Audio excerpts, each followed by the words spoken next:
Y voy a aprovechar de una vez y Ya empecé el live, ¿vale? comparto.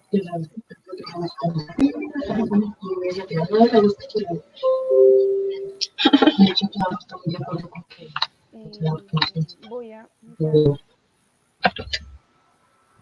Listo.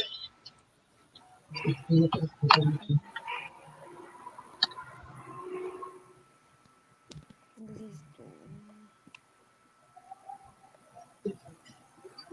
Y voy a aprovechar de una vez y... Ya empecé el live.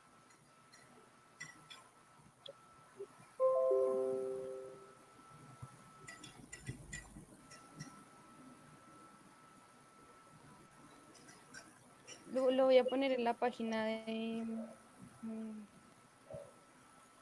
Quiz Sofía. Listo.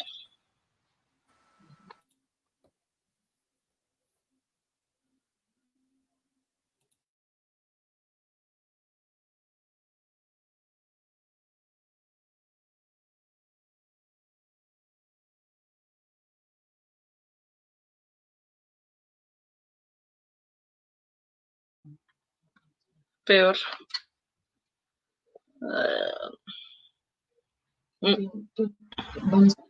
Sí. Sí.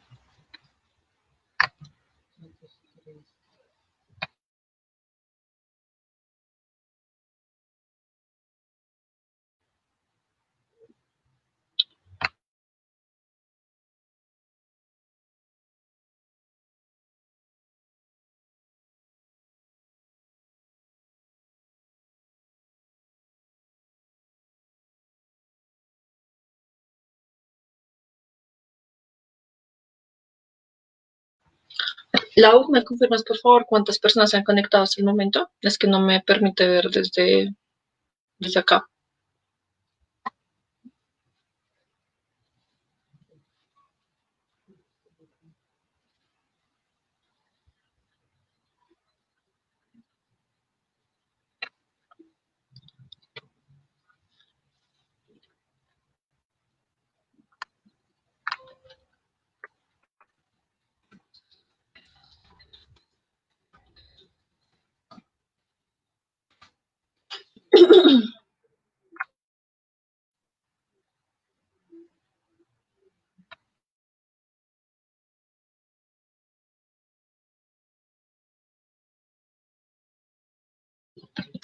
Hola, muy buenas tardes. Mi nombre es María Alejandra Cantor. El día de hoy vamos a estar en compañía de 3 estudiantes que con otras personas, en total somos 9 estudiantes, decidimos hacer un colectivo el cual pretende llevar la reflexión filosófica a través de la virtualidad, dada la pandemia, ¿no?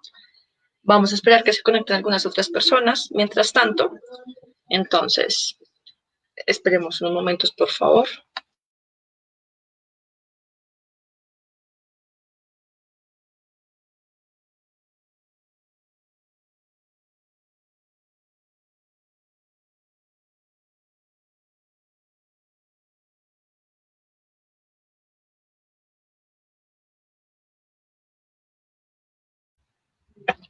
El día de hoy nos acompaña Laura Suárez Meneses, estudiante de la Universidad Santo Tomás de la licenciatura en Filosofía y Lengua Castellana. Nos acompaña Andrés Fierro, estudiante de la misma carrera, y Vanessa, que ya no demora en conectarse en un momentico. El tema de hoy, el conversatorio lleva como título La vida en la Matrix, las relaciones a través de la pantalla. Entonces esperemos 2 minuticos a que se conecten más personas y ya damos inicio.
Bueno, pues de nuevo, buenas tardes para todas las personas que nos acompañan en la tarde de hoy.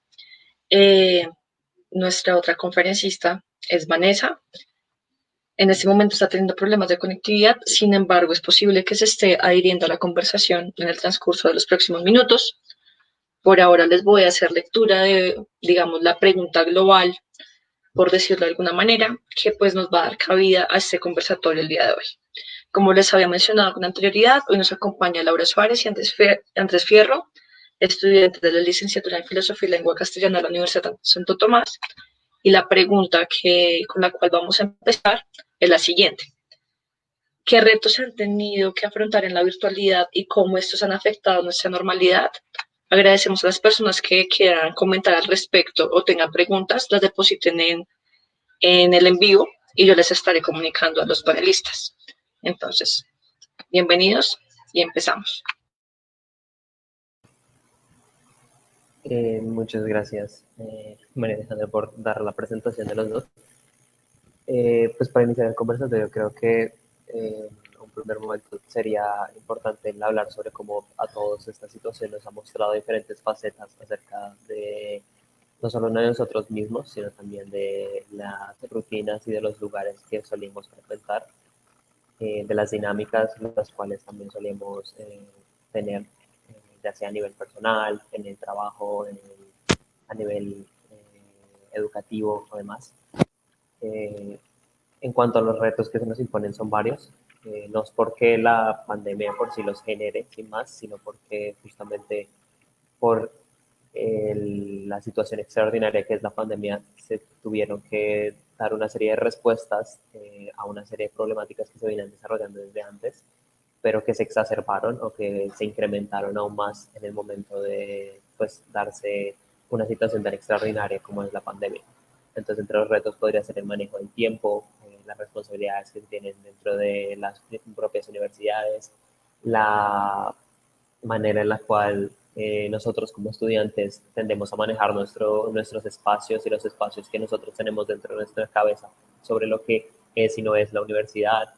Y pues son todos retos los cuales se nos proponen ahora mismo y por eso me parece tan interesante el tema de este conversatorio, debido a que es la apropiación que tenemos nosotros y pues que tienen la mayoría de personas ante una situación como esta, y es empezar a llevar nuestra vida y nuestras relaciones a la virtualidad.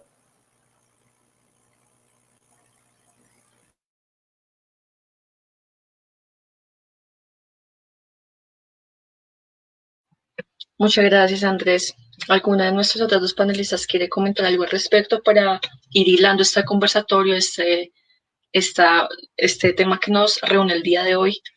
Respecto a los retos de los que habla Andrés, creo que es muy válido y creo que siendo estudiantes hemos notado que la autonomía en estos momentos de crisis y de virtualidad es supremamente complicado, como tenemos el ejemplo de este conversatorio, la virtualidad no funciona 100%, así que pues hay que buscar como la manera de, esto va a sonar súper cliché, reinventarse en este tipo de crisis. Entonces, no sé si alguna de las dos otras compañeras quiere opinar algo al respecto. Pues yo quería agregar que, bueno, también no solamente la manera de relacionarlos, pues relacionarnos en cuanto a la universidad, sino también pues lo que decía Fierrito en cuanto a la laboral, incluso en cuanto a las relaciones amorosas, se podrían decir, ¿no? O sea, eh, también en cuanto a las relaciones de amistad, o sea, como que las relaciones en estos tiempos tienen que tener otro tipo de dinamismos, ¿no? Y de otras... sí, tienen que tener otras dinámicas para poderse llevar, o sea, ya que también no solamente va a ser el contacto virtual, sino que al momento de estar en persona también van a tener que cambiar esas dinámicas, teniendo en cuenta que no vamos a ser, no vamos a poder estar cercanos en el espacio físico, ¿no? O sea, no solamente en un aula de clase, en algunas universidades están planteando también como, bueno, ¿y cómo vamos a hacer cuando los estudiantes vayan? Entonces, no, es que tienen que tener 2 metros de distancia y pues bueno, o sea, es complicado como todo este tema, ¿no? O sea, lo virtual también va más allá del internet, entonces es complejo también esto, ¿no?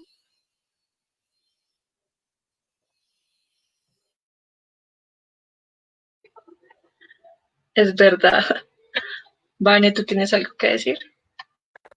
Pues estoy de acuerdo con lo que dice Lau y lo que dice Fierrito. Entonces, pues más allá también de la virtualidad y lo que implica el no verse con ellos, también me remite un poco al ámbito escolar y en las zonas rurales y cómo ellos se han visto afectados de una forma extremada. Yo leía algunas noticias que pues teníamos previstas, que nos mandó, bueno, nos mandaron por Gmail, y decía que los niños, algunos hacían lo posible para llegar al colegio, pero ahora como cerraron las escuelas, ahora ya no tienen internet ni pueden llegar a los colegios y esta situación se agrava aún más. Entonces, pues que uno tiene las facilidades de estar en casa y de tener internet, un computador para poder pues adquirir estos medios de educación, pero a ellos se les hace aún más complejo esta situación y creo que ese entorno también necesita nuevas, no metas, sino nuevas herramientas que permitan que los niños aprendan de otra manera. Ese sería como mi comentario complementario, lo de ellos.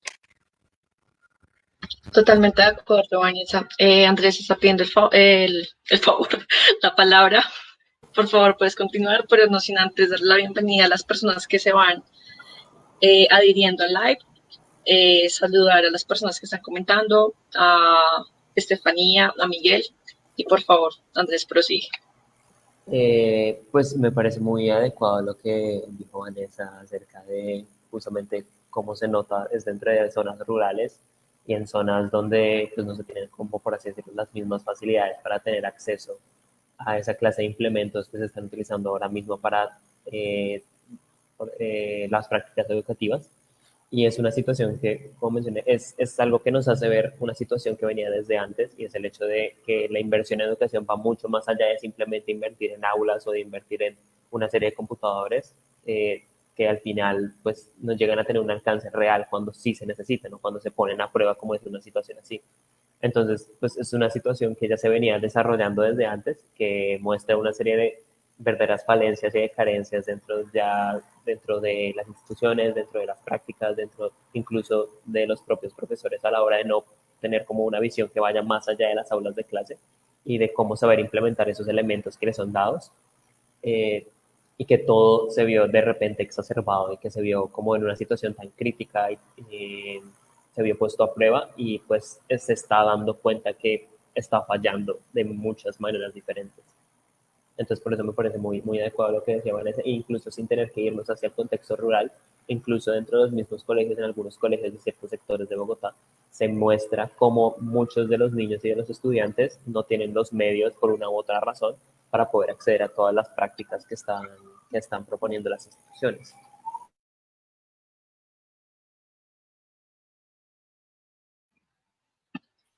Muy... Ok, yo quería aportar. Sí, sí, dale, sí. Se me Dale, Lau, tuvo un perfecto. fallo con el internet, pero bueno, lo que alcancé a escuchar que me hablaron Fierrito y Vane, pues es que igual eso no solamente pasa en los colegios, ¿no? O sea, en las universidades también está pasando. Y es eso, ¿no? Como que hay una falencia también dentro del mismo sistema escolar, bueno, dentro del sistema de educación también, porque claramente al tomar toda esta virtualidad también hay que tomar medidas que de alguna forma tengan en cuenta a todos los involucrados, ¿no? O sea, como, bueno, el prestar computadores y también me cuestiona un poco también la labor del docente dentro de esta virtualidad, porque bueno, es diferente uno llegar a un salón de 40 muchachos y bueno, tenerlos enfrente. Total. Además, bueno, también otra cosa es que no somos una cultura de estar, no somos una cultura autónoma, se podría decir, y tampoco somos una cultura del respeto en el sentido en que el maestro de alguna manera pierde autoridad detrás de la pantalla. O sea, hemos visto casos en los que a los profesores les empiezan a rayar la pantalla dentro de Zoom. Entonces también yo creo que es importante cuestionarlos el papel del docente, ya sea de universidad, ya sea de colegio y de todo ello también yo pienso que es importante cuestionarnos esa labor. Nosotros como futuros licenciados también, ¿no? O sea, ya que hay que tener en cuenta que esto es una ruptura tremenda y que de aquí en adelante probablemente tenemos que usar aún más la virtualidad, dejando de lado Moodle y el correo, pero vamos a tener que usarlo constantemente, entonces es importante pensar eso también. Totalmente de acuerdo con lo que dice cada uno de ustedes. Voy a ir estructurando las preguntas de acuerdo, pues, como sea la charla, y siento que es más oportuno en este momento hacer la pregunta que sería número 2, que en realidad va a ser uno, y es, ¿qué tan viable la virtualidad 100% en el campo laboral y pedagógico colombiano? Eso me parece importante porque según lo que acaba de resaltar Laura, no solamente somos estudiantes, en este momento sí estamos viendo la pandemia desde esa parte pues lejana, ni siquiera tan lejana, y es como esa posición de estudiantes, pero realmente nosotros nos estamos formando como docentes. Estamos en un momento en cómo sería, no sé si están haciendo las prácticas o las hicieron de manera virtual, es todo un embrollo impresionante, entonces, ¿cómo sería proyectarnos un 100% al campo virtual en el ámbito laboral? Para mí es una aberración total. O sea, realmente yo sí extraño la interrelación, no sé, que va un chico, un alumno pasando por el pasillo, hola, profe, X, lo otro. Pero entonces, ¿cómo lo ven ustedes? ¿Y cómo podríamos, o no sé, si se puede tener espacio, ser un poco más propositivos de cómo llevar esto a un espacio en el que sea mucho más viable? Entonces, les dejo esa pregunta sobre la mesa. Dale, Andrés.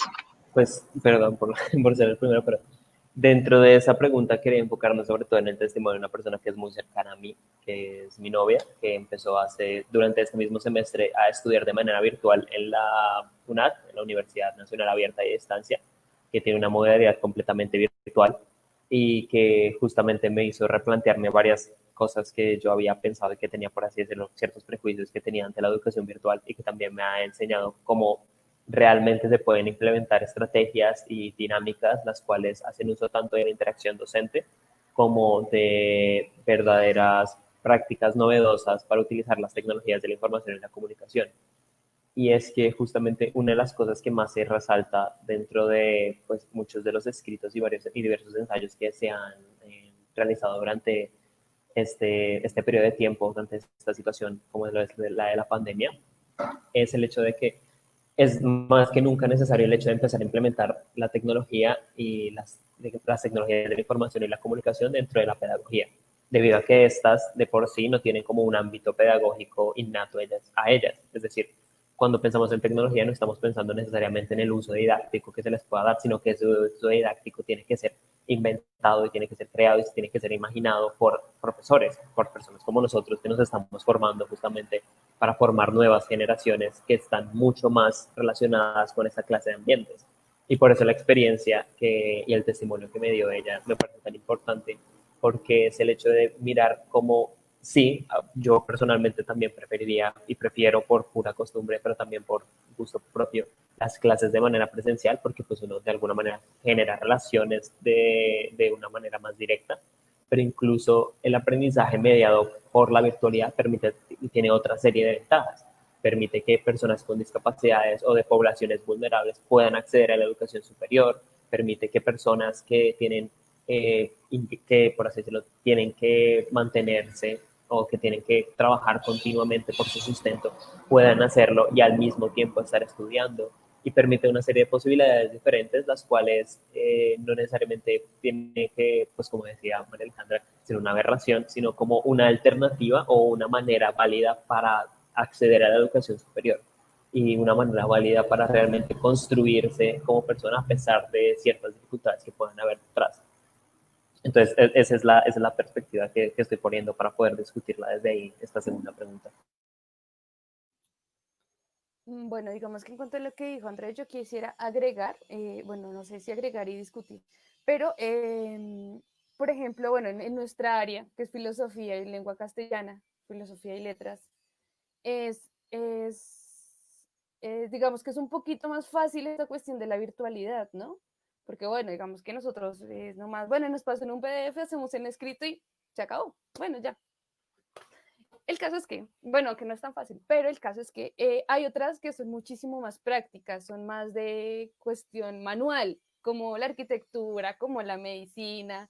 Entonces yo considero que es un poquito más complejo porque bueno, o sea, imagínate tú a un neurocirujano aprendiendo, es complejo, son cuestiones demasiado complejas y yo considero que, digamos que para ciertas áreas es muy accesible esta cuestión de la virtualidad, pero para las otras también es necesaria tener como esa presencialidad en el sentido de que pues son muchísimo más manuales de práctica, como lo son la medicina, o digamos que la arquitectura también se puede mediar un poco, pero en cuestiones como la medicina considero que pues sí es necesario, ¿no? Una cierta presencialidad, o ahora tú aprender a manejar por la virtualidad, o sea, no sé, yo no me imagino, igual soy malísima con los videojuegos, no sé, no me imagino aprendiendo a manejar desde la virtualidad, pues yo no sé, sí, o sea, los manquitos tenemos otras cuestiones. El caso es que eh,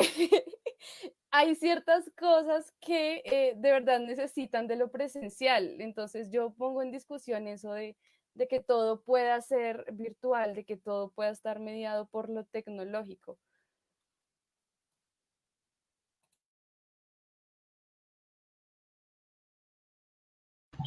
Muchas gracias a los dos por sus comentarios. Ya procedemos. Antes de eso, yo quería decir algo al respecto, y es que yo siempre he criticado mucho el modelo 100% virtual, ¿saben? Me parece muy interesante que se esté dando este diálogo porque en la universidad, hace algunos semestres, yo chocaba muchísimo con un profesor que entonces me ponía de ejemplo el Flipped Classroom, ¿no? Como la clase invertida. Y como no, pero es que ustedes son unos fracasados porque nunca van a saber lo que es experimentar una clase virtual y esto y lo otro. Y en estos momentos yo me ponía a ver la brecha social que se abre en este tipo de clases virtuales, todo lo que se teje alrededor, y es bastante. Y de hecho, para no pensar un proyecto así como tan elaborado, es porque hay que contar con muchísimas cosas alrededor. Eso por un lado. Por otro lado, creo que tampoco es bueno desconocer las cosas positivas que anunció Fierro, y es que personas con discapacidad, con muchos otros escenarios, pueden tener acceso a este tipo de escenarios. No obstante, siento que las relaciones interpersonales nunca van a dejar de estar ahí de nosotros, y esa necesidad de justamente, no sé, sonreír de una persona que no sea por la pantalla, tomarle la mano, hacer un comentario, hacer caras, mirar mal si uno le nace hacerlo. Creo que ese tipo de escenarios también son importantes, ¿no? Antes de continuar, quiero saludar a la gente que nos está acompañando a través del Facebook Live. Nos pregunta Chihuahua, ¿cómo pensar entonces la desigualdad desde la presencialidad y desde la virtualidad? Creo que esto es un poco de lo que hemos hablado. Si quieren complementar esto para que lo vayamos pensando. Nos dice Marta López, ¿hay algo que cuestionarle a la nostalgia por la presencialidad? Bueno, dejemos hasta ahí y luego vamos mirando el resto de preguntas, pero creo que todas van encaminadas como hacia el mismo punto, ¿no? Como nosotros no solamente somos sujetos que están viendo la virtualidad en este momento, sino que somos agentes no pasivos, sino activos, que a futuro tenemos que enfrentar ese tipo de situaciones. Entonces, para que lo vayamos pensando, y ahora sí dejo intervenir a Vane. Muchas gracias a las personas que nos acompañan y ya les damos cabida a sus preguntas. Añadiendo a lo que ya han dicho Andrés y Lau, y tú incluso María Alejandra, pues me lleva a pensar y situarme en una situación que es que los docentes, como bien lo hemos dicho, somos agentes no pasivos, sino activos, y hay noticias en las que dicen que gracias a un profesor se dio cuenta que un niño estaba siendo violado, que un niño no tenía comida, o que un niño venía al colegio sin zapatos, y uno se da cuenta de esa realidad. Entonces los profesores, más allá de dictar una clase, impartir una materia, tienen que inmiscuirse en el entorno de los niños, y esa parte yo creo que la virtualidad no permite que se fortalezca esos lazos o ese puente.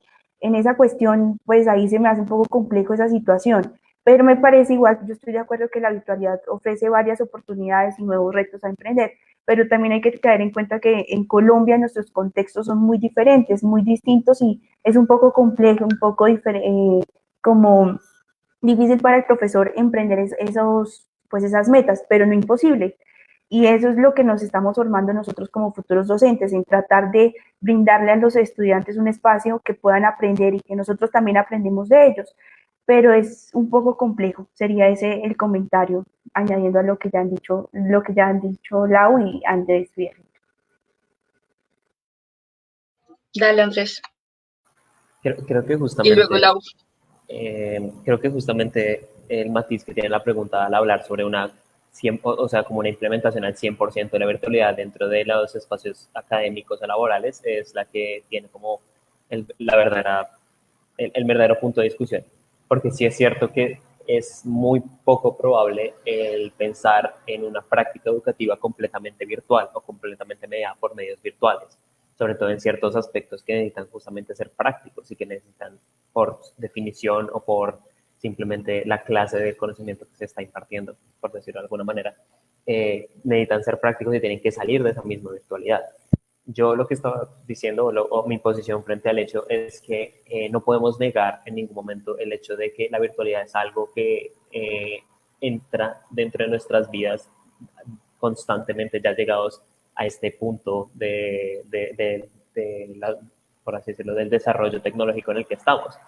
Cada vez más nos encontramos mediados por medios tecnológicos, ya sea en nuestras vidas personales o en la manera en la que incluso nos relacionamos con otras personas. Si, no, si todo el mundo no tiene WhatsApp o tiene alguna manera para comunicarse de manera virtual, pues entonces de alguna manera se le corta la manera perdón por la redundancia, de poder relacionarse con las otras personas. Y creo que el punto es sobre todo que obviamente existen diferencias sociales a la hora de poder alcanzar esa clase de posibilidades, sobre todo para la educación y para en el campo académico y laboral, para poder participar dentro de estas prácticas académicas de manera virtual, porque no es lo mismo hablar sobre una familia o que está en una comunidad rural que no cuenta con los medios para tener una computadora, o que incluso el mismo colegio en el que están atendiendo los niños no tiene las maneras para soportar prácticas virtuales o para sostener clases virtuales y por lo tanto no tienen como ni la infraestructura, ni los elementos, ni tampoco la disponibilidad para hacerlo, que hablar de un niño o de una persona o de una familia, las cuales se encuentran dentro de una ciudad como Bogotá o como otras, en las que sí se pueden o pueden tener la posibilidad de justamente tener esa clase de prácticas. Realmente es el hecho de que estos problemas terminan yendo más hacia atrás que este mismo momento, y lo que ha hecho este momento es sacarlos a la luz, hacer que sean más claros y mirar justamente los puntos débiles o más bien los puntos en donde existen falencias realmente profundas dentro de la manera en la que estamos dando, por así decirlo, el presupuesto para la educación, la manera en la que se implementa, cómo se nos está formando como profesores, y que obviamente existe una nostalgia con el hecho de volver al salón de clase, porque como decía Vanessa, el ser profesor es mucho más que simplemente ir a dar una clase, sino también el interactuar con los estudiantes y poder como comprender las dinámicas que van más allá del salón de clase. Pero justamente el hecho de que nosotros empecemos a pensar que esas mismas dinámicas se dan también en entornos virtuales es parte del proceso de convertirnos en nuevos docentes y y de dar como maneras para democratizar una especie de acceso a la virtualidad, por decirlo de alguna manera. Es que yo Muchas creo gracias, que Andrés.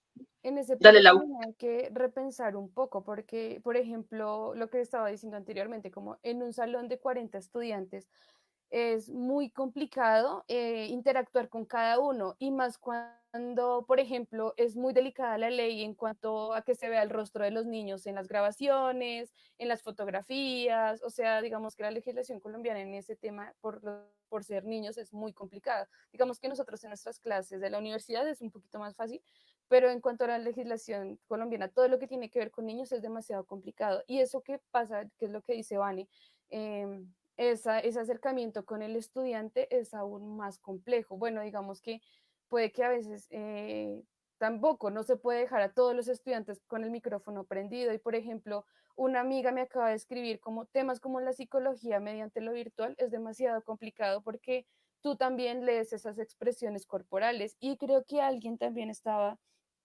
haciendo una mención en cuanto al cuerpo como significante de los sujetos, ¿no?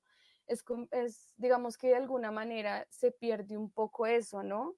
Digamos que ahorita con la facilidad del video, de las videollamadas y todo aquello, digamos que se facilita, pero por ejemplo una llamada por WhatsApp, la comunicación mediante WhatsApp y los medios digitales como un chat son muchísimo más complejos que una videollamada como ahorita lo estamos haciendo, porque pues da paso a cualquier interpretación, ¿no? Y entonces considero que en cuanto a la educación se debe replantear y insisto en nuestra labor como profesores, ¿no? Se nos va a triplicar, cuadruplicar el trabajo, pues trabajo porque pues es demasiado complejo llegar a un estudiante a través de una pantalla y teniendo en cuenta también que por lo menos en mi caso y en mis clases yo soy como muy de llevar cuestiones para que los estudiantes manipulen. Por ejemplo, cuando yo trabajo con niños, llevo cosas para que los niños palpen y mediante la virtualidad es complicado, como tú tienes a un niño de 6 años, 2 horas con la atención en una pantalla, es demasiado complejo. Entonces es replantearse la educación, el acto educativo, el acto de enseñar y el acto de aprender.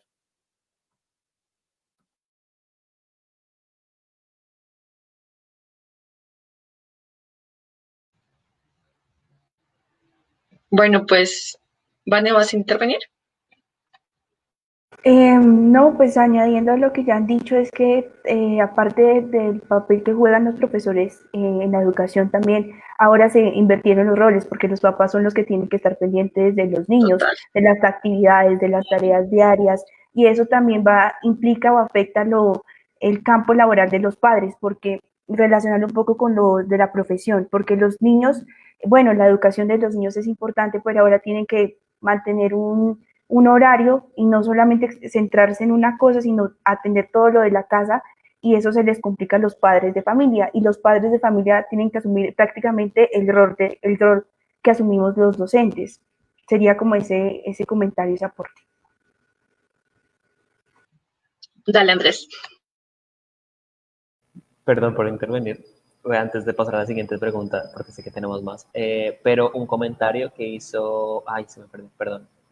Eh, un comentario que me llamó la atención y que quería responder de Ricardo Gracia acerca de habrá modelo válido para las carreras relacionadas con el arte o como la música. Justamente desde el testimonio que estoy hablando, desde mi novia, ella estudia artes visuales en la UNAM y el proceso formativo de ella está pensado hacia la perspectiva de la fotografía, la pintura, el dibujo y pues justamente arte. Y los trabajos que ella hace de manera física, la plataforma que ella usa para ser evaluada, para poder recibir la retroalimentación por su trabajo, para poder estructurarlo, los contenidos, todo está mediado de manera virtual. Pero pues claramente los productos que ella realiza y el trabajo, por así decirlo, que ella realiza es presencial de alguna manera porque ella dibuja, toma las fotos, sale, planea y se organiza su tiempo y organiza como su trabajo dentro del estudio y dentro de su propia práctica de su arte a través de la virtualidad. Entonces, pues claramente hay casos como, por ejemplo, un doctor que está estudiando para ser cirujano, no sé, que obviamente necesitan una presencialidad más directa, pero en caso de carreras como el arte o la música, se podrían pensar justamente estrategias para tener contenidos mediados de manera virtual para que sean más fáciles de acceder a un público más amplio. Totalmente de acuerdo. Justamente yo iba para allá. Un saludo especial a todas las personas que están comentando en el live. Para Sergio, que justamente nos hace el comentario más enlazado con lo que dijo Vanessa al final. Y es que como que ya esa carga de profe ya no le queda solamente a los que somos profes, sino también a los padres. Y es ya distribuir un poco de tareas en casa. Yo no sé a ustedes cómo les ha ido, pero ese tipo de escenarios y de tiempos ahora están mucho más complejos, más complicados. La convivencia y la atención aumentan entre otros. Un saludo especial para dos profes de la USA que nos acompañan. El profe Alexander Irobo, que es de Sociología, y el profe Yate. El profe Alexander Irobo nos dice que hay posturas interesantes frente a la condición de lo social y el salir, incluso el temer al otro, como lo dicen autores como Zizek. Esto es interesante. Creo que en otro conversatorio podría hablarse como de la brecha social que se ha visto y que ha incrementado en estas clases virtuales y demás. Ya como Andrea respondió la pregunta de Ricardo Gracia respecto al modelo válido para carreras relacionadas como arte o música. Tenemos otros comentarios propiamente de Kobe Sofía. Un saludo para Martín Ñanes. que nos habla, bueno, está preguntando sobre qué es el tema, toda la cuestión. Profe Yate.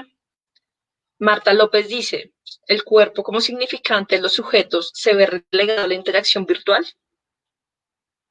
Una pregunta para ir pensando mientras les leo el resto de comentarios. Está Estefanía. Dice el profesor Yate, un tema interesante abordado por el texto La sociedad del cansancio es el tema de lo público y lo privado con la intromisión de las tecnologías y las redes sociales. Esta realidad se ha agudizado con la nueva situación. ¿Cómo abordar esta situación? Entonces, preguntas que quedan ahí para ir resolviendo a lo largo de todo. Ya antes angustió. Entonces, tenemos un poquito de tiempo. Nos dice Alejandro Damián, ¿cómo afecta el lado de la noesis dentro del nivel educativo de manera virtual? Creo que vamos a dejar hasta ahí. Hay dos preguntas bien extensas. Entonces, mientras que pensamos las otras y les damos respuesta, entonces, ¿quién quiere hablar primero?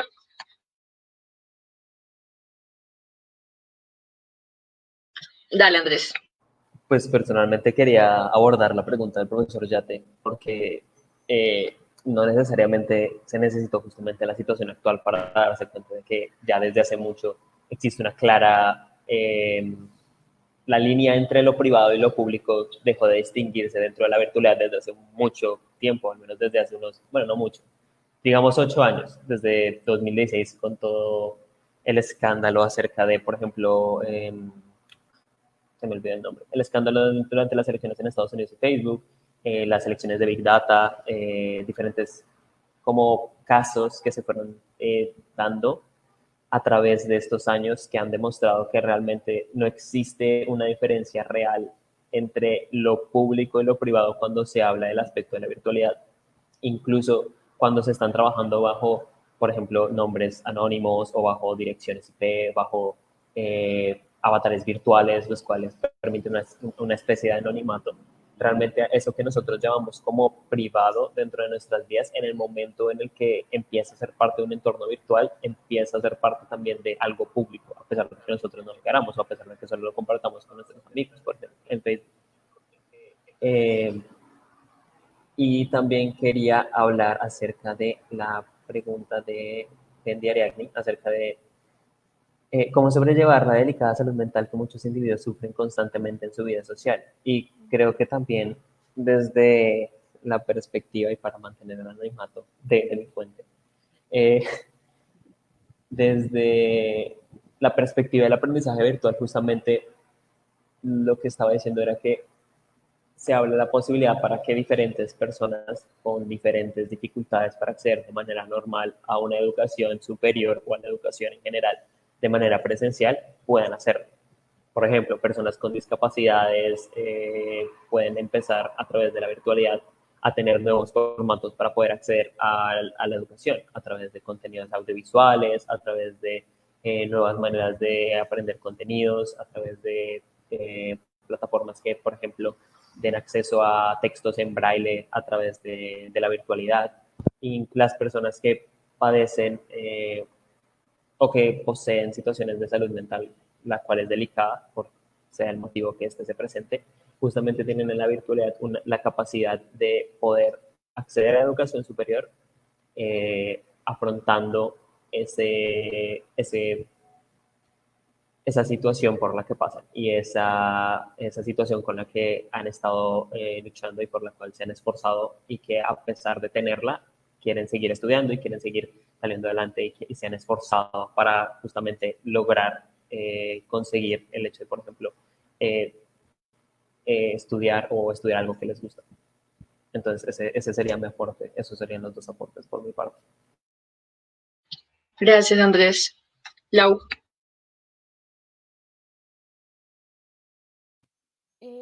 Ale, la verdad, mi internet, no sé qué le pasó y no escuché la pregunta y alcancé a entrar hasta que Andrés estaba respondiendo. Y bueno, respecto a lo que él dijo anteriormente, que fue pues lo de la salud mental y todo esto, pues siento que claro, o sea, se potencializó fuertemente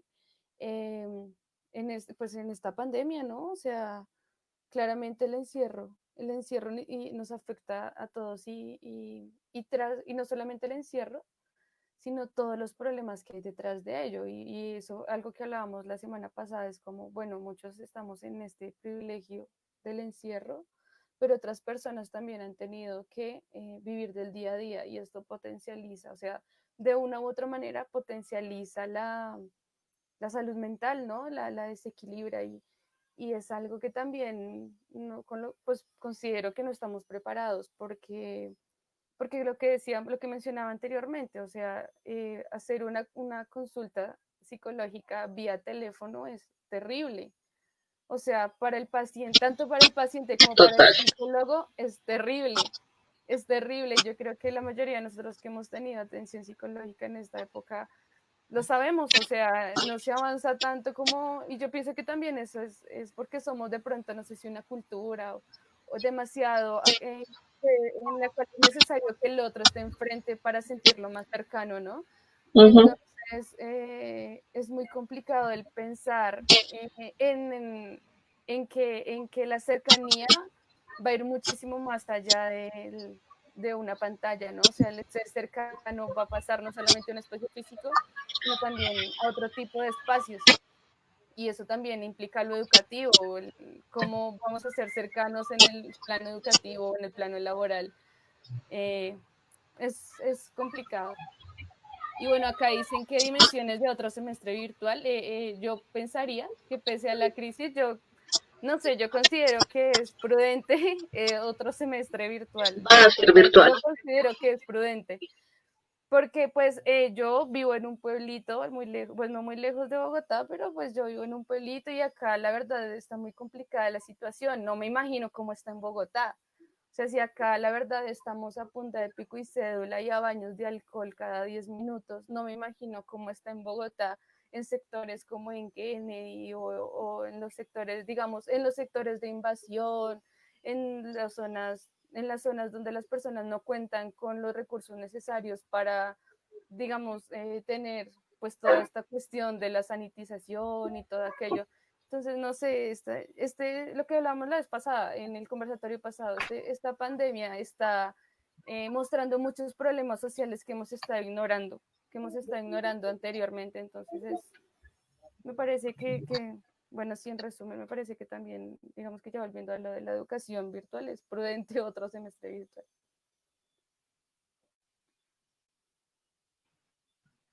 Dale, Vania, ¿quieres intervenir? Vale, pues sí es compleja la situación estando virtual, al igual que Laura, yo no estoy en Bogotá, estoy en otra parte de otra región, pero se complica esa situación si uno tiene que volver otra vez a Bogotá a enfrentarse al constante contagio. Entonces sí es complejo y a pesar de que es necesaria la presencialidad y que uno quiere volver, pero uno tiene que prevenir la situación, prevenir y prever que no se contagien los de su familia, los de su entorno. Entonces, más allá de eso, uno tiene que pensar con la cabeza fría y decir, bueno, sí, otro semestre virtual, aunque no me guste mucho la modalidad, pero es preferible a tener que exponerme. Y es una situación que deja ver muchos problemas sociales, muchos problemas económicos, muchos problemas en cuanto a desigualdad, que ya estaban, como muy bien lo hemos dicho, sino que salen a la luz y que un tiempo fueron ignorados o se dejan de lado y las noticias, las que nosotros constantemente, o la que se ve constantemente, no muestran toda la realidad, sino que ahorita se acrecientan y dejan ver esas situaciones que antes uno pasaba o ignoraba o pasaba por alto, más allá de lo que iba a decir. Entonces sí, es complejo, pero sí, ante la situación y prever la salud de los que me rodean, pues preferible no seguir en un semestre virtual. Entonces sería como ese mi comentario, ya lo han dicho mis compañeros, entonces lo más. Listo, vamos a leer los últimos comentarios que han llegado y le damos cabida a otras de las preguntas que teníamos propuestas. Nos dice el profesor Yate, el autor plantea el tema referido y hablamos antes de la pandemia desde las nuevas tecnologías, incluso las redes como nuevos espacios laborales, donde la casa termina llevándose a las casas. La cosa, yo creo. Ahora con esta dinámica se ha fortalecido el teletrabajo y las clases en línea, lo que nos lleva a pensar de nuevo en estas categorías. Bueno, no es tan chévere trabajar en casa, la verdad. Y uno termina trabajando el triple de lo que trabajaría en su lugar de trabajo. Entonces, creo que es también algo para replantearse y que en relación con la salud mental, uno tiene que medir sus espacios, sus tiempos y darse cuenta, tengo clase de 8 a 10, no voy a hacer clase de 8 a 12. O sea, así como también, o si no, nunca vamos a tener futuro en esto. Y dale, ya te doy la palabra, Lau. Creo que eso nos da oportunidad para hacer una de las preguntas que nos había propuesto Sebastián, y ¿es la virtualidad una etapa o una evolución de nuestras vidas? Creo que en este momento que ya llevamos más de 100 días en casa, que ya técnicamente hicimos el semestre de esta manera, porque pues fueron poquitas semanas en la presencialidad. ¿Ustedes creen, seamos realistas, esta vaina va para largo y los colombianos somos supremamente irresponsables, que salimos los viernes de día sin IVA a hacer unas filas impresionantes aún cuando estamos en riesgo de contagio? ¿Ustedes creen que esto, o sea, yo creo que esto va para largo, entonces, ¿esto será una etapa de la virtualidad o va a ser una evolución en la manera en que nos relacionamos con el otro? Dale, Lau. Bueno, digamos que un poco respondiendo a la pregunta anterior, que ya se pasó un poquito, pero igual quería añadir que esto que trabajar en casa no es fácil, o por lo menos para personas que tenemos déficit de atención, que sufrimos de ansiedad, bueno, que tenemos depresión, bueno, que sí, o sea, personas que tenemos algún tipo de, no sé, dificultad en cuanto a lo psicológico, yo creo que es complicado. Y mediar la universidad, el trabajo y la casa es demasiado complicado, porque es que por lo menos en mi casa yo no tengo un espacio dedicado solo para el estudio, o sea, yo no cuento con un estudio, yo sé que no solamente me pasa a mí. Y bueno, eso en cuanto a que no, las casas no están acondicionadas también para tener un espacio propio para dedicarlo ya sea al trabajo o al estudio juicioso. En cuanto a que si es una etapa o una evolución, yo considero que es una evolución, porque no, nosotros no, lo que yo siempre repito es que no somos una cultura del cuidado. O sea, nosotros no somos una cultura del cuidado y nosotros pensamos que a los otros les va a pasar, pero a nosotros nunca. Sí, o sea, contagiados de COVID hay en todo el mundo, pero pues eso a mí nunca me va a pasar y somos una cultura que piensa de esa manera.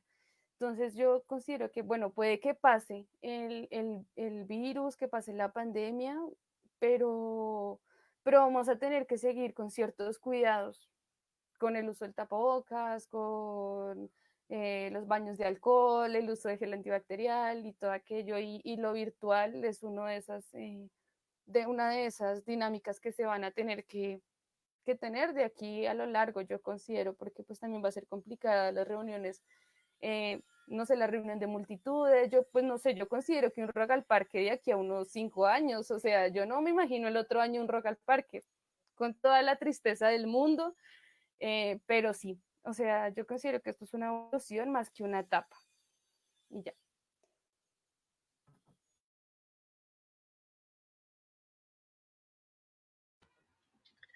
Gracias, Lau. Están llegando bastantes comentarios, entonces creo que voy decantando. A ver. Dice Sirak Musoki, otro semestre virtual. Son las universidades, también los colegios y primarias. En los pueblos lejanos, no todo el mundo tiene internet. Esto es algo de lo que hablábamos anteriormente, la brecha social que está súper marcada. Y pues no sé qué piensan a partir de esto. Si bien nosotros tenemos, digamos, las herramientas, entre comillas, puede que no tengamos el espacio adaptado 100% y todo, pero tenemos la oportunidad de acceder a Internet y a un computador, que es lo mínimo para tener una clase, pero es verdad que no todo el mundo tiene este tipo de herramientas, entonces, ¿cómo poder lidiar con esto? Nos dice Sergio, dale, Vale. Añadiendo parte de eso, me gustaría traer un dato a colación que es del DANE del año pasado y decía que el 9.4% de los hogares de las zonas rurales tienen computador. Entonces es una población muy pequeña, no son muchas las personas que tienen o adquieren un computador. Y sumado a eso, hay un estudio de la Laboratorio de Economía de la Educación de la Universidad de la Javeriana que dice que el 96% de las zonas o de los municipios del país no podrían implementar clases virtuales porque no cuentan con los recursos, porque no tienen la zona Wi-Fi y más de todo esto, el el gobierno saca un decreto en esta situación de la pandemia, el 464, decreto 464, el 23 de marzo, que amplía o que garantiza nuevos beneficios a las personas para poder acceder al Internet y no prevé las otras situaciones que es, bueno, usted garantiza planes, pero si no hay los medios para adquirir esos planes o la economía se ha visto mal, ¿cómo uno puede acceder a esos planes? O sea, brinda estrategias, pero no son, pareciese que no fueran pensadas, sino solamente como para cubrir las necesidades que se les están presentando ante el momento, como lo hacen sin pensar, no sé, eso sería a manera de comentario frente a esa pregunta. Gracias, Barney. Dale, Andrés, por favor. Pues frente al hecho de pensar de si la situación en la que estamos ahora termina siendo una etapa o realmente va para largo, yo siento que va para largo. O sea, desde hace mucho está la frase de que esto no es una carrera, sino que es una maratón, y yo me la creí desde el principio. Y es por el hecho de que realmente la situación en la que nos encontramos ahorita, en términos prácticos, pues no hay ningún anuncio de ninguna vacuna, ni siquiera cerca, ni siquiera, o sea, pueden decir pruebas o cualquier vaina, pero pues un comunicado, nada. Las medidas de distanciamiento social en la mayoría de países se mantienen, pero la mayoría de países también están optando por el reinicio de las actividades normales bajo ciertas condiciones de distanciamiento social, que seguramente sean de ahora en adelante la marca de las interacciones sociales a lo largo de lo que viene, en los siguientes años al menos. Y creo que sobre todo por usar un término, el latigazo psicológico dentro de las poblaciones en el momento de presentarse una situación como esta en la que hemos estado ya más de 100 días encerrados en las casas con distanciamiento social y todo, pues es bastante fuerte y genera, como he dicho, que se vean justamente los puntos débiles que se tienen dentro de nuestras sociedades y que se tienen dentro de nosotros mismos. Frente a la pregunta que estaba haciendo, pues las referencias que están haciendo el profesor Yate y Laura Chivata acerca de la sociedad del cansancio de Byung-Chul Han, pues personalmente siento que justamente por ese análisis que hace Shulhan, la lectura de él es más importante ahorita mismo que la de Zizek, porque Zizek habla sobre como el colapso del capitalismo y el fin del neoliberalismo, pero todos aquí sabemos que eso no va a pasar. Porque el capitalismo sigue. Sí, literal, la gente está vendiendo máscaras, hay un montón de fotos de locales que están promocionando medidas de bioseguridad. En un caso personal, mi familia está viviendo ahora mismo también de vender medidas de bioseguridad. Entonces, o sea, es algo que está tan engranado dentro de nosotros que el pensar un cambio se tiene que pensar justamente desde las prácticas, sino como la ruptura completa del sistema capitalista. Personalmente, yo lo veo así. Y justamente, pero esto también tiene consecuencias, claramente. Yo no lo veo, o sea, no es tanto como ponerle una etiqueta de bueno o malo, sino más bien como ver que esas son las consecuencias de los problemas que hemos ido creando, de las semillas de la tormenta que hemos ido criando y que ahora se desataron todas de repente por una situación extraordinaria que nadie se esperaba. Y que realmente las medidas, como decía Vanessa, que han adoptado la mayoría, al menos este gobierno, han sido de pañitos de agua calientes para intentar cubrir las problemáticas que se han ido apareciendo, pero sin tener verdaderas soluciones a largo plazo y pensando que entonces a largo plazo lo único que va a pasar es que se va a volver toda la normalidad sin más, cuando no es así. Y lo último, perdón, es que vi varias cositas entre los comentarios. Lo que estaba diciendo Jorge Enrique Guerrero es el hecho de que justamente las necesidades que se presentan en diferentes poblaciones dentro del país son diferentes. Y a pesar de que nosotros como profesores nos reinventemos y a pesar de que justamente se empiecen a tomar las medidas de la virtualidad y de dinámicas nuevas e innovadoras dentro de este cambio de las TICs, pues justamente hay poblaciones a las cuales no les van a llegar. Entonces, que realmente es lo que tenemos que hacer para que nosotros como profesores y para que en general no sé, como sociedad de alguna manera, empecemos a pensar en maneras en las que la educación llegue a todas las personas sin importar si pueden o no tener un computador en la casa. Total. Demasiado de acuerdo. Creo que hay algo muy interesante que nos dice al final Jorge Enrique Guerrero, y es que nos dicen que nos educan basados en necesidades que no existen, y pues esto es lo que es el capitalismo y lo que, en relación con lo que pregunta Chivata, al final, si en Colombia hay capitalismo, Yo creo que capitalismo hay en todo el mundo y lo hay.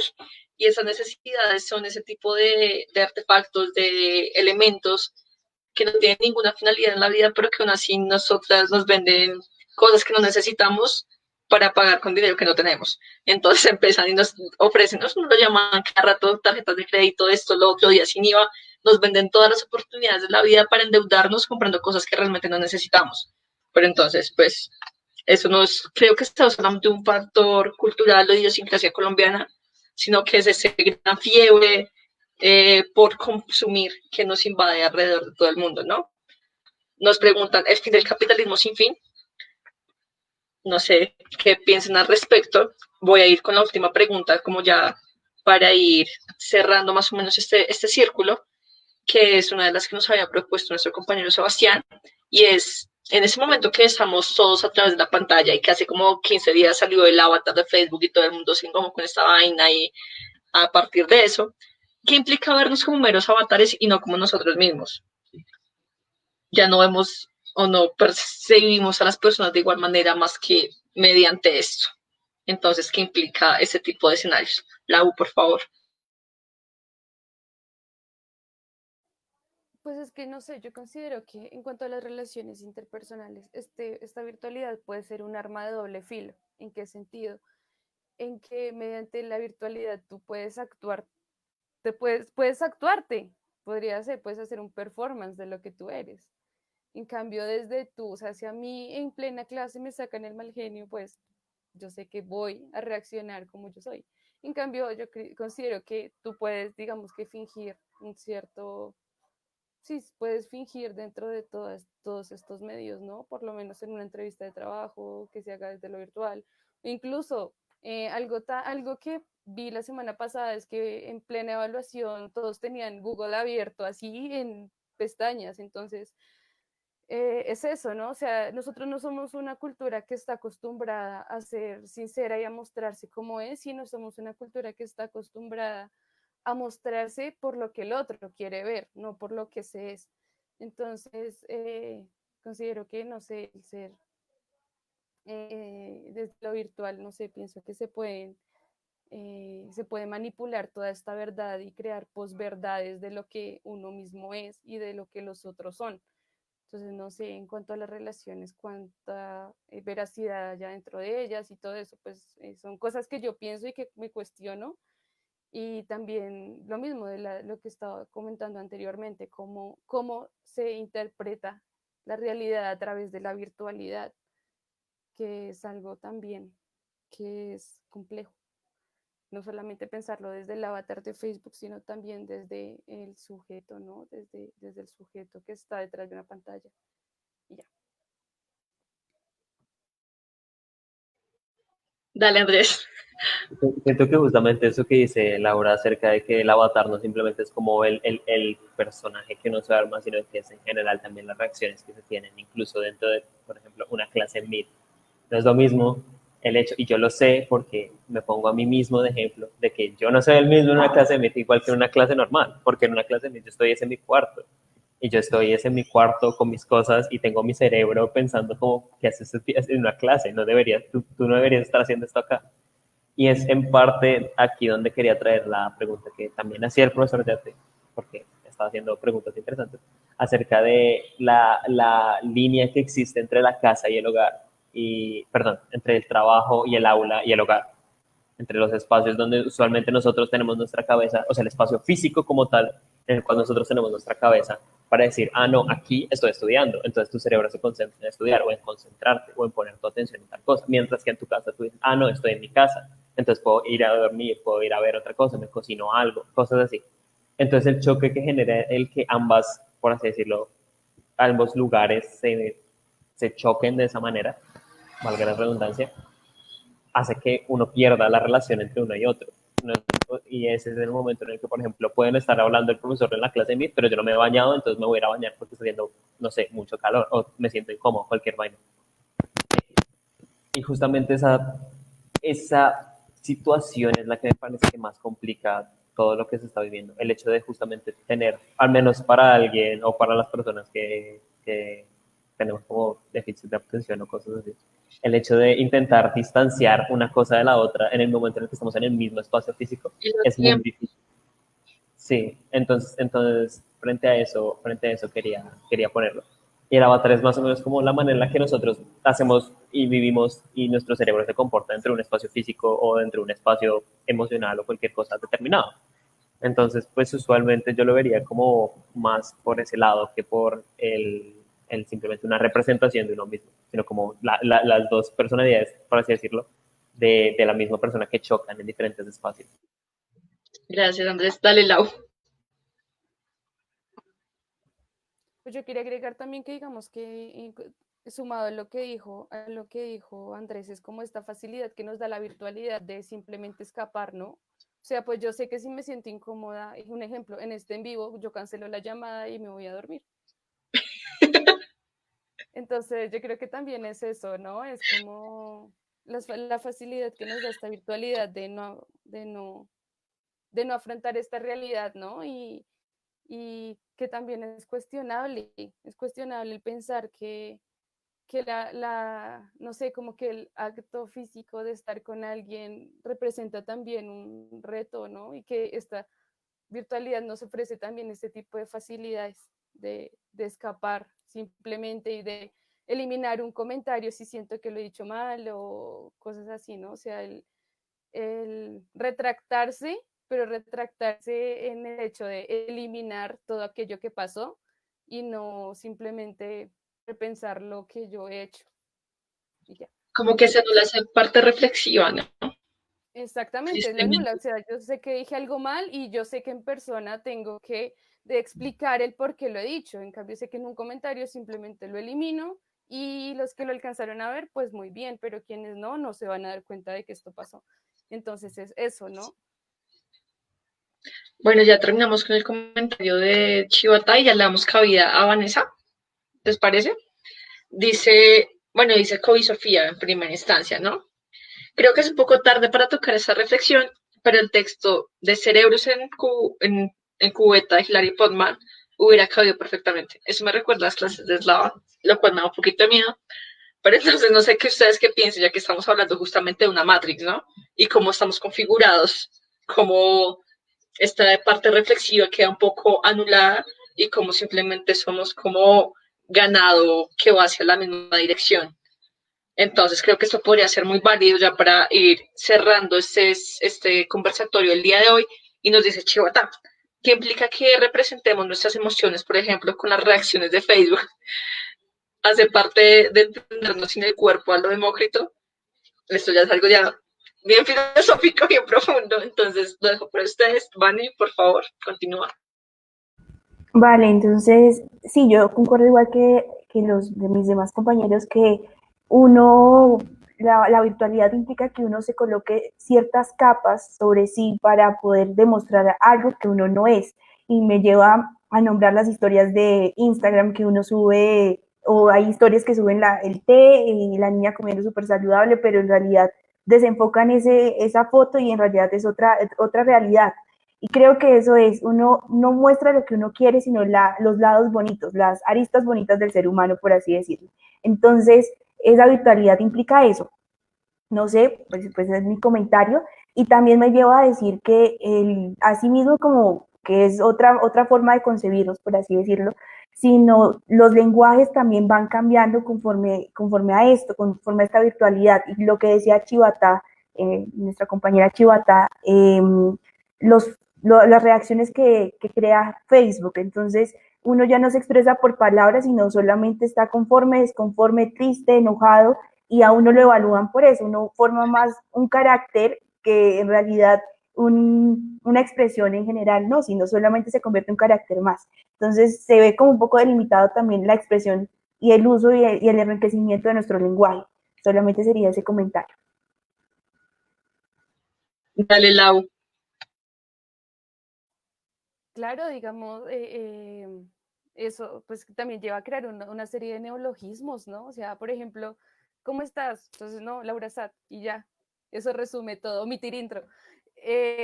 Eso, entonces es como nuestro lenguaje se está enriqueciendo o se está empobreciendo con este uso masivo de Facebook, de los memes. Y, o sea, yo creo que los jóvenes, no, o sea, por lo menos las personas entre, yo qué sé, entre los 12 años y entre los 25 nos comunicamos a partir de memes porque yo lo hacía con mis estudiantes. De Sí, o stickers. sea, y de stickers, me encanta eso. Entonces, es eso, ¿no? O sea, por lo menos yo en los parciales les ponía algún meme y les decía, explique por qué esto no está bien. Porque no está bien este meme o porque sí está bien. Entonces, es como eso, ¿no? O sea, incluso hay una diferencia entre los memes y los momos, y es que los momos son circunstanciales.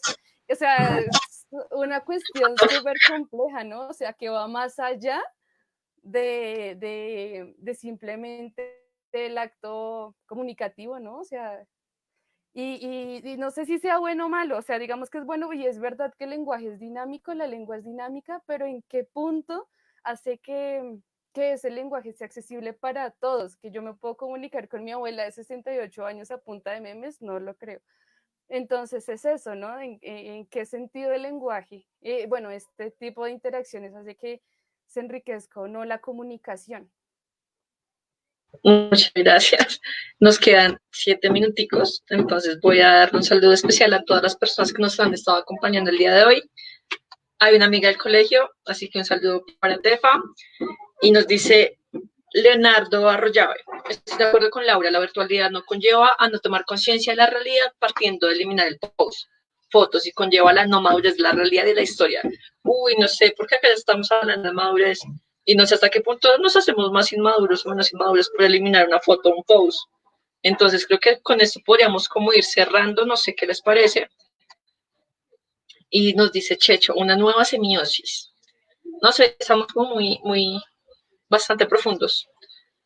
Y ya para cerrar nos dice Chivata, hay que pensar categorías que nos digan algo de la corporeidad ahora.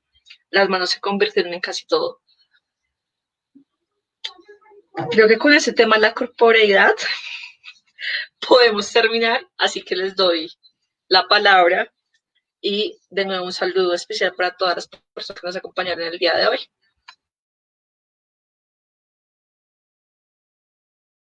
Es que la corporeidad es algo muy complicado, ¿no? O sea, además de que somos una cultura muy corporal, es que no sé cómo explicarlo. Bueno, somos una cultura muy cercana corporal y corporalmente, ¿no? O sea, somos muy de abrazos, besitos, ¡ay, qué tan bonito el muchacho! Entonces, eh, eh, digamos, y no más eso, interactuar con los cuerpos, no solamente eso a lo que estaba refiriéndome, sino no más. Lo que también decía Van, que es muy, muy, muy valioso, es ver a tu estudiante con un semblante caído y, hombre, usted no es así, ¿qué le pasa?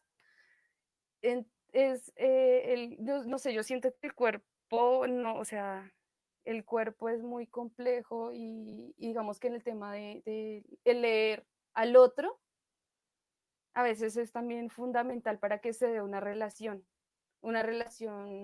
sí, comunicativa, sí, como ahorita lo estamos viendo, o sea, nosotros podemos de alguna forma ver en nuestros rostros qué está pasando un poco por nuestras mentes.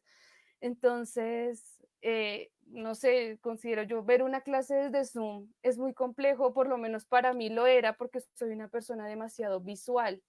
Yo estoy acostumbrada a ver a los ojos al profesor para poder prestarle total atención porque soy muy dispersa. Y yo creo que eso nos pasa mucho. Entonces, digo, yo creo que esto de lo corporal tiene que también repensarse en este tema de lo virtual. No sé qué piensen mis compañeros, mis amigos. Totalmente de acuerdo. Vanessa o Andrés, Dice que por 2. por 3, por 4.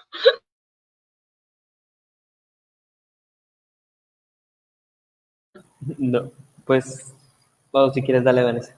Dale. Sí, te iba a dar la palabra. Vale, entonces, qué pena, gracias. Sí, es compleja la situación, como ya lo he venido repitiendo, pero quería aportar un comentario sobre una lectura que hice de Díaz Barriga. Decía que la situación del COVID-19 es compleja, pero tenemos que tomar esa situación y que los estudiantes reflexionen a partir de ella. Y él planteaba una forma para que los niños y los adolescentes, en este caso ya en los colegios, aprendieran matemáticas, geografía, filosofía, todas las materias a partir de la pandemia. Y él planteaba que cada niño realizara una especie de investigación sobre el COVID-19 y que diera porcentajes, ahí se estaba aprendiendo matemáticas, en dónde, en qué países se localizaban esos porcentajes, ahí estaban aprendiendo geografía. Entonces era reinventarnos y apropiarnos de la situación de la pandemia para no solamente valernos de medios de comunicación, sino de otras propuestas que surgen y que son también invenciones importantes. Y esto me lleva a la pregunta que tú planteabas de la Matrix, y me lleva a decir que ya los cerebros en cubetas seríamos nosotros, pero y las cubetas serían los medios de los portátiles o los teléfonos, y nosotros los cerebros que solamente estamos mandando cada vez más archivos o cumpliendo con una tarea, cumpliendo con un PDF o cumpliendo con la labor en el trabajo, pero es otra forma de ser otro tipo de Matrix, pero también esa Matrix tiene otras circunstancias en todos los países, no es lo mismo. Si es una misma pandemia que se está viviendo el COVID-19, incluso cambia, esa cepa va cambiando, pero las circunstancias hay que verlas en contexto, y lo que me lleva también ya a concluir mi comentario con lo de Díaz Barriga es de reinventarnos y replantearnos las cosas. De estos escenarios no vamos a solucionar de una vez las preguntas, pero sí son momentos o espacios en los que se puede incrementar esos intercambios de saberes y que ayudan a que uno como docente o con diferentes carreras, ya sea artista, diseñador, ingeniero, se replantee el asunto y adquiera nuevas posiciones, nuevos puntos de vista. Me acuerdo también de la profesora María Belén, y ya, solamente ese comentario. Gracias, Vanessa. Y Andrés, ya para ir terminando, nos quedan 2 minutos, entonces hay que cerrar brevemente. Sí, para cerrar ahí de manera general, pues en las reflexiones que hemos estado haciendo, pues siento que para todos es un momento de replantearse, como está diciendo Vanessa, justamente de poner en perspectiva todo lo que nos ha llevado hasta este momento y mirar qué es lo que está fallando y por qué está fallando, y mirar las verdaderas, pues las emergencias de esos acontecimientos que han estado pasando en estas últimas semanas, en estos últimos días, y que se van acelerando cada vez más y más, que tenemos un entorno en el que desde hace ya 2 años se vienen presentando, por ejemplo, protestas sociales en América Latina, en países de Asia, en países en África, y ahora en Estados Unidos, en lugares de Europa, y así sucesivamente. Y los eventos se van acelerando uno y otro, y es preguntarnos y darnos cuenta de que justamente esos momentos sirven para abrir espacios de discusión y nos sirven para abrir conversaciones nuevas acerca de qué son las cosas que podemos hacer diferentes y qué son las cosas que podemos hacer mejor que como se venían haciendo hasta ahora, y por qué las que antes estaban fallando o tienen fallas o se pueden mejorar. Es el momento realmente para tener conversaciones verdaderas, porque se nos ofreció o se nos presentó más bien este momento para estar y para vivirlo, y para nosotros como estudiantes, como profesores, como profesionales, empezar a hablar de nuevas cosas y de nuevas oportunidades y de nuevas problemáticas que surgen desde esta situación. Y pues frente a eso hacía como referencia también un comentario que hicieron acerca de justamente dónde quedaba la verdadera y real protesta social y conjunta, y es que pues con las medidas de precaución necesarias para no andar infectando a las poblaciones vulnerables, seguir marchando y seguir luchando por las causas, seguir justamente dando nuestra parte como estudiantes y como pues personas que viven en una sociedad que lo permite, a pesar de que pongan tantas trabas, de hacernos escuchar, como siempre, y de organizarnos y de mantenernos fuertes juntos. Y eso sería. Muchas gracias para todos, muchas gracias para las personas que nos acompañaron el día de hoy, para Kenneth, para Sergio, para los profesores, para absolutamente todos. Esperamos que haya sido pues un espacio ameno en medio de la virtualidad, valga la redundancia, pues para poder propiciar la reflexión, que es la intención de este colectivo de estudiantes de COVID Sofía. Y nos vamos antes sin extender la invitación para el próximo foro, que será el próximo conversatorio que tendrá cabida el próximo martes. Entonces, pues nada, quería comentarles que el foro se llama Teoría Crítica del COVID-19, Bioética y Filosofía, y el invitado especial que tendremos es el médico y doctor en filosofía Eduardo Rueda. Entonces, es un conversatorio bien propicio para el escenario para poder desmentir todas las teorías respecto al COVID y la parte médica. Entonces, nada, no queda más que agradecerles, extenderles un, entre comillas, abrazo, porque pues bueno, estamos medio en la pantalla, pero entonces ya, muchísimas gracias a todos. Les recordamos que somos estudiantes de licenciatura en Filosofía y Letras, que mucha gente nos preguntó, quizá gente que no nos conoce. Bienvenidos, este es un espacio que justamente se creó con la intención de hacer reflexión en estos tiempos de COVID. Hoy nos estuvo acompañando Laura Suárez, Andrés Fierro y Vanessa Salamanca. Mi nombre es Alejandra Cantor y sin más, muchas gracias y hasta luego.